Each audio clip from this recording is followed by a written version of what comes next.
عندنا قصة جديدة اسمها الورق. الورق، يا ترى ايه قصة الورق دي؟ هنشوف دلوقتي. شايفين هنا طفل اهو جميل ماسك صندوق في ايديه. الطفل ده اسمه ماجد. يا ترى ايه الورق اللي هو شايله ده وخارج بيه؟ شايله كده في كرتونة. شايفين احنا هو قاعد اهو في حجرته، وفي بقى باسكت وفي كورة اهو، في دولاب والسرير بتاعه. هنشوف كده دلوقتي ماجد ده عمل ايه وماسك الورق ده ليه. بيقول هنا: انتهى العام الدراسي وأخذ ماجد يرتب حجرته.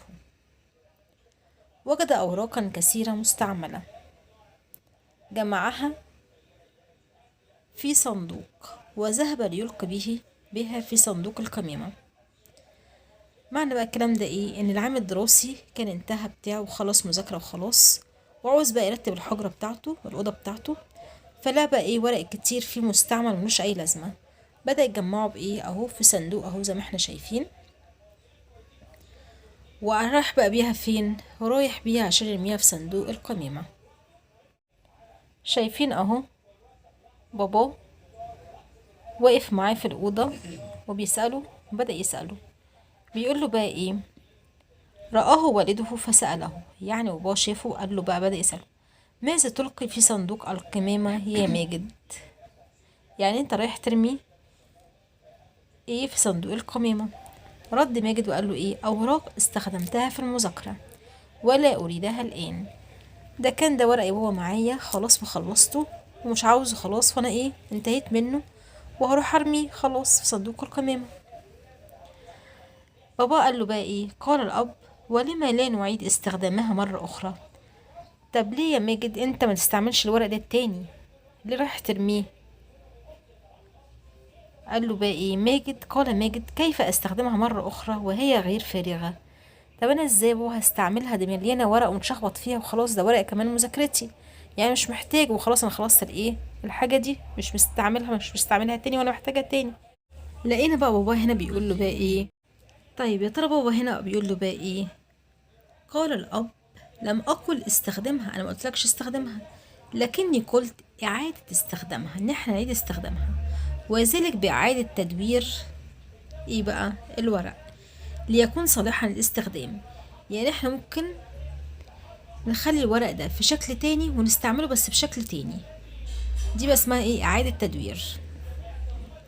قال ماجد: وكيف ذلك يا ابي؟ طب ازاي ده هيحصل؟ ازاي يعني هعمل الورق ده المستعمل وبعدين استعمله تاني؟ انا مش فاهم حاجة، انا مش عارف حاجة.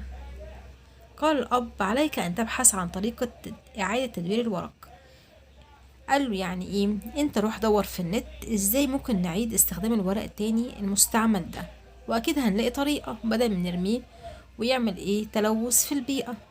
لكن لما اعيد استخدام الحاجة دي هلاقي لها استعمال تاني، واستعملها ويكون هحافظ على نظافة البيئة، وبالتالي كمان هستفيد بعد كده في حاجة تانية. تذكر ماجد ان في كتاب المدرسة موضوعا عن اعادة تدوير الورق. تفتكر ان في موضوع في كان اخده قبل كده في المدرسة عن موضوع تدوير الورق ده.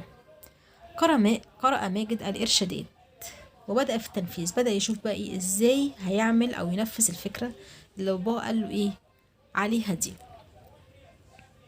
لقينا هنا ماجد بقى داخل فين؟ شكله كده قعد في المطبخ وجاب خلاط، جاب حاجات. يا ترى بقى ماجد هيعمل شكله كده عارف ازاي هيفكر إعادة تدوير الورق ده. تعالوا كده نقرا نشوف هيقول أحضر ماجد بعض الأوراق اللي هو بقى خلاص كان هيرميها، وقام بخلطها بالماء، حط عليها شوية مية ثم طحنها جيدا. وبدأ يطحنها جيدا جدا. ظل يطحن الخليط، فضل يطحن الخليط حتى بقى شكله أصبح عجينة لينة. فضل يعمل فيها ويعجن فيها لحد ما بقت عجينة. بسط هذه العجينة على سطح مستوي في الشمس. بدأ يفردها فين؟ على سطح كده زي الأرض كده مستوي، وحطها فين؟ في الشمس. وحطها بقى لمدة قد وتركها يومين. يبقى جاب الورق زي ما احنا شايفين اهو وطحنه، حط عليه ميه وطحنه لحد فضل يعجن فيه وعمله زي العجينه، وفرده كده ماشي على سطح مستوي كده عشان يهويه وينشفه فين؟ في الشمس. شايفين هنا بقى هو طلع فين اهو في الشمس. ممكن يكون طلع ناحية البلكونة ناحية السطوح، فعمل بقى ايه، بس احنا شايفين كده ان هو ايه زعلان.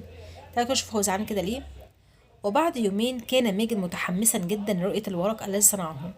شكله كده كان هيصنع ورق تاني من نفس الورق اللي ايه اللي هو عمله، بس شكله كان هنا ايه زعلان اهو.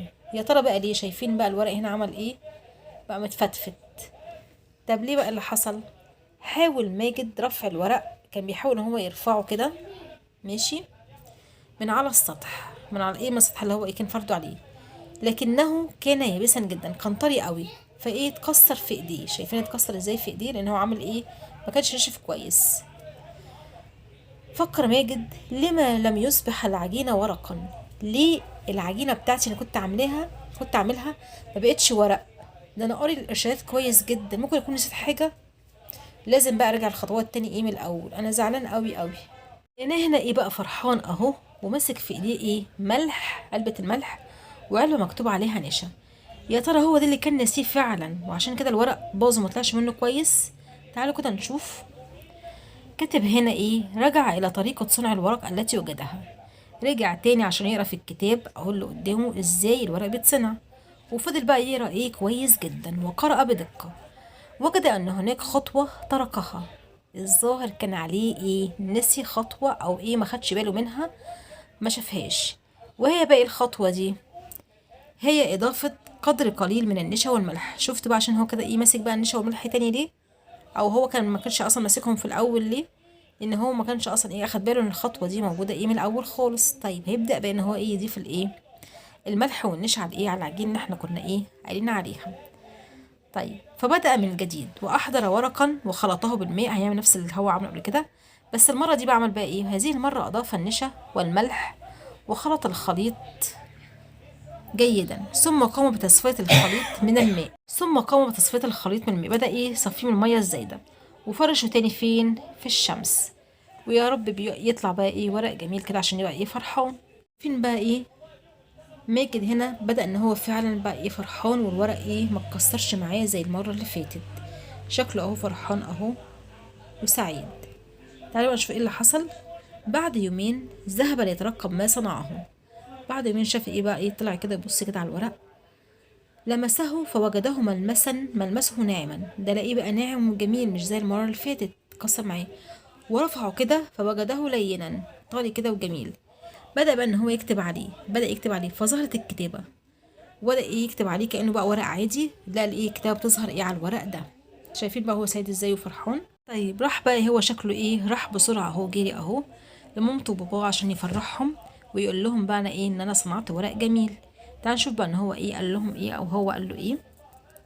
فرح ماجد كثيرا وصح بصوت عال في البيت: الله الله، صنعت الورق، صنعت الورق، صنعت الورق. حضر ابوه وامه، باباه ومامته راحوا ايه جايين له، وقال هما الاتنين بقى قالوا ايه: نهنئك يا بني لانك حاولت حتى نجحت. برافو عليك ان انت حاولت مرة واتنين لحد ما نجحت ووصلت اللي انت ايه عاوز تعمله. برافو عليك يا ماجد، برافو. ماذا ستصنع المرة القادمة؟